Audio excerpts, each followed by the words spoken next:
Rocket Lab is in the process of developing a next-generation partially reusable launch vehicle named Neutron. By now, the company has begun testing important components such as the Archimedes engine and is working on Neutron test tanks and structures.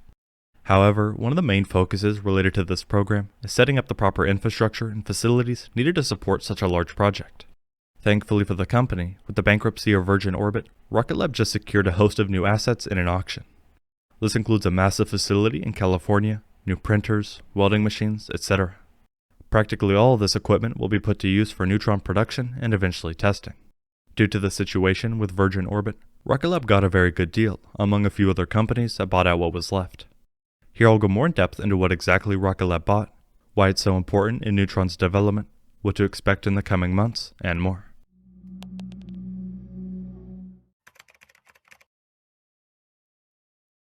Two days ago on Monday, Virgin Orbit held an auction to sell off a good portion of the company's assets. This comes after news came out last month that they had filed for bankruptcy due to a variety of reasons. In total, Monday's auction bids amount to about $36 million. Of the three companies that bid, Rocket Lab spent the most. Rocket Lab successfully bid $16.1 million for the company's headquarters in Long Beach, California, which is about 140,000 square feet, the spokesperson said. While the company is based in New Zealand and has some launch facilities in Virginia, Rocket Lab was already a neighbor of Virgin Orbit, with a headquarters and facilities in the Long Beach area. Not only did they buy the headquarters, but the purchase includes assets such as 3D printers and a specialty tank welding machine. A Virgin Orbit spokesperson pointed out that the company's 6 or so rockets that were in various stages of manufacturing assembly and its intellectual property have yet to be sold. In relation to the Neutron rocket, in a press release, Rocket Lab talked about how these assets improve its production, manufacturing, and test capabilities for the Neutron rocket.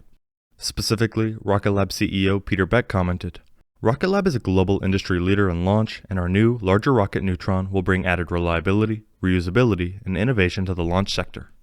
With Neutron's design and development well advanced, this transaction represents a capital expenditure savings opportunity to augment our production capability to bring Neutron to the launch pad quickly to serve our customers and their future success. Securing the lease to the Virgin Orbit facility adds to our existing presence in Long Beach and provides co-located engineering, manufacturing, and test capabilities for our Neutron team, he said. One of, if not the most important part of Neutron development is getting test articles ready and structures printed for testing. When Peter Beck says that Neutron design and development are well advanced, recent progress supports this. On March 5th, for example, Rocket Lab tweeted mentioning, "We solved small launch with Electron. Now we're unlocking a new category with Neutron." This included an image of a full Neutron tank dome with a few people for scale standing in front of it. A full Neutron tank dome is significant and is one of the first steps in constructing a full Neutron test article for various experiments. With Rocket Lab working toward an initial test flight next year, a lot of equally important tests will need to be completed prior.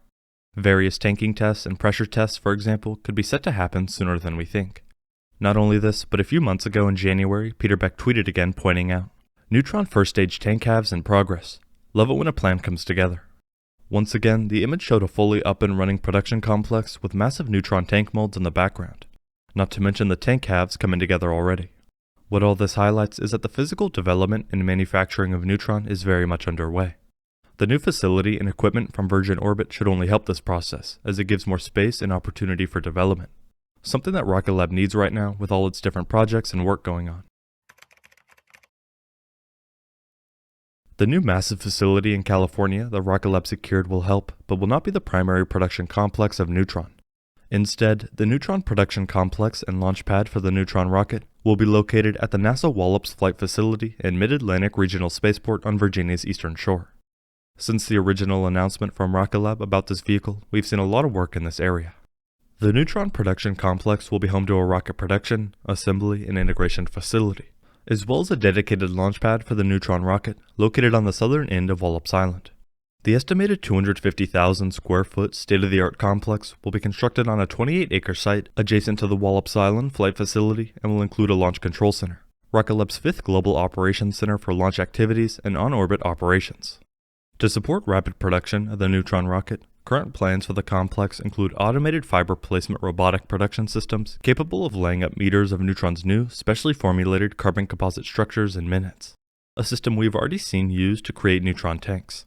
As a reusable rocket, Neutron is designed to land back on the Launch Complex 3 pad after a mission, and from there it would be returned to the production complex for refurbishment and reflight.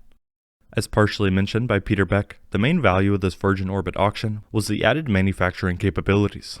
This has been a primary focus of the company due to Neutron's unique materials and design.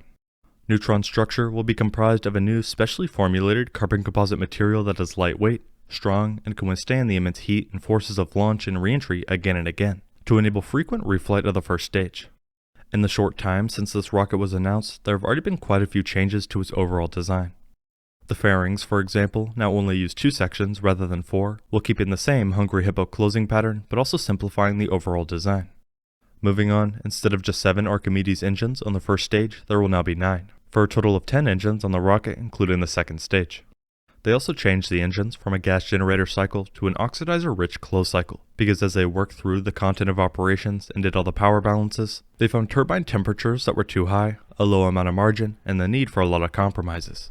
All of which are important changes that Rocket Lab is confident will improve the design. It's also important to point out that changes are much easier to make at the very start of development rather than years into a certain program. In a different quote, Peter Beck said, "Neutron is not a conventional rocket.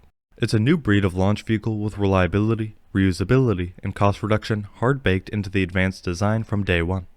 Neutron incorporates the best innovations of the past and marries them with the cutting-edge technology and materials to deliver a rocket for the future."